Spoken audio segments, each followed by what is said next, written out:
welcome back to this one. Now this one is, we've dealt with the roof. You'll see that's already looking a lot better than it was. So I've actually repainted the roof with a couple of coats and sort of flattened it all back. So you'll see how we get on. I got to one stage where I thought maybe I won't need to repaint it, but obviously I was deluding myself. So keep watching. If you are watching, not a subscriber, please do subscribe. It does help us enormously. That's all painted in now. Tidy enough for what we need. And down the hinges.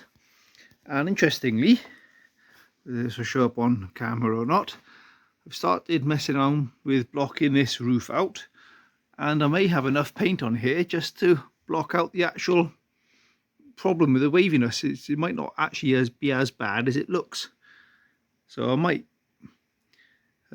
watch this space, but I might be able to block that out now. On the roof front, I've managed to get the dent away. Oh, it's not as bad. There's a little bit of a shadow there, so I still work on that a bit more, but I'm starting to go through to the lower level there. So that answers one question I had. Will I have to repaint the roof? Yes, I will. And just in case there's any doubt over that, now I definitely have to repaint the roof. So I'll crack on now with blocking that off now with some 600 and with a long block and come back to you. Right, this I thought I'd show. I've put some guide coat on here, so I've dry blocked it with this 600 grit, which is probably more like 400 grit, and then guide coated it, and I'm now going over with 600 wet and dry. And I thought the guide coat would simply wash off, but I thought I'd give it a go. But actually it's working very well as the guide for getting rid of the scratches. Even though it's getting wet, it's staying in place. So that's working quite nicely for removing all the scratches from the harsher stuff. So if you look, I'll show up there closely, you can see some areas which still need rubbing out. So that's working well. I shall crack on with that. Okay, we're all masked off with the bit of plastic or left over from doing me spray booth, which I'm not entirely sure whether it worked or not, but here we go. It's not proper masking plastic, because the proper stuff has one side which paint will stick to. This doesn't, so you've got to be careful with it, because the paint will flake off it if you're not, don't be aware of that sort of thing. That makes sense. We're all flatted off and polished up, cleaned up, rather dusted off. So I'm going to leave that settled now overnight, and hopefully everything will be settled down in it overnight. Then come back in tomorrow and give this a coat or two of white. I'm very carefully masked around this area as well there, so if it does decide to run out of the hair again, which it probably will do, now just run down the plastic. Same the other side, and same on the front here. Now I only plan on blowing sort of to here and sort of sweeping away, so that'll blend into that. But if you do get runs down this channel, it'll go onto I made a little dam there for it to come out and run down the paper, the plastic rather.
Well, that's gone on considerably better than it did last time.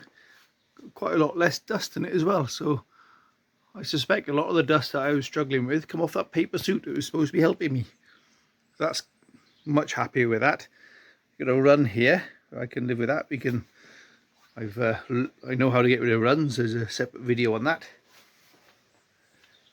But that's come up right. There's still a couple of little dinks and dinky dents on the roof, but not nearly as bad. I can live with those. It is an old car after all. Bit of fluff gone in there, but considerably less than I had before. So happy with that. Seem to have a little bit of a dry spot in the middle, but that will polish out. Happy days. My run catcher has worked. We've captured that run there, which is almost inevitable because trying to get paint into the rain channel is quite difficult without it running out. So that's not the end of the world. You can get a run here on this side down there, but we did get one there. Hopefully we've got enough paint in the paint channel. Looks okay. So happy days. Give that a little bit longer, demask and see what we got. Lovely, here we go. All the plastic has been removed and now we're looking a bit better. You'll see some parts of the car look dull and others. That's where I've been attacking little bits and bobs with the paper, but nothing serious. This will all polish back up nicely. So I think what I probably should do now is leave this paint alone to harden up. I've got that run on there to sort out, and I've also still got this one along here to sort out, but I want to leave that go off a bit harder. I think after doing the run on the door pillar there, it worked okay on that because that was only a small run, but it still wasn't quite hard enough, I don't think. Some backlights and a boot rubber in place, and the locks all in place, door handles in. I've got this quarter light in and this glass, but I might pull these back out again yet. It's quite badly scratched, so I might have a go at seeing if I can get some glass polishing, see what we can do with that. On the front here, messing about with bits and bobs, working out where to put the horns, and got to extend the cabling for the ignition system. Got lots of potty bits at the moment. The grill is just on, but I'm just plonking on it more to give myself a bit of encouragement as much as anything. But the grill does need sorting out. It needs what I'm thinking with the grill is give the whole thing a sanding down, paint it all with that black epoxy primer I've got, and then detail the silver back into it with a nice bright silver paint. That's what I'm thinking. Let me know what you think. And in there you see Rad's back in. I'm messing about down there with an oil pressure sender and relocated me oil pressure light switch, although I don't think the 6-dial clock actually has an oil pressure light on it, so I might do something about that, because an oil pressure light is quite a good idea to have. It gives you an instant warning if something's going wrong. Right, a plumbing solution to a problem down here. So initially I was hoping to be able to come straight off the back of my water pipe from the back of the engine into there, but it was rubbing down there. So what I've done, I've come off an elbow this way, so there's plenty of space there, so no rub in there, and just back round, bit of pipe work around there, and gives me somewhere where I can vent off in a high point, so that'll come in handy too. Okay, happy days. The roof is repainted, a couple of little bits of dust and what have you in it, but I can live with that. I've decided now to leave what paint where we are at to harden off nicely. Give it a good few weeks, maybe wait till the spring when the sun's been out and can drag the car out to bake it a bit. In the meantime, I can start building the car back up again. So keep watching, and hope you're enjoying the content. Please subscribe if you don't.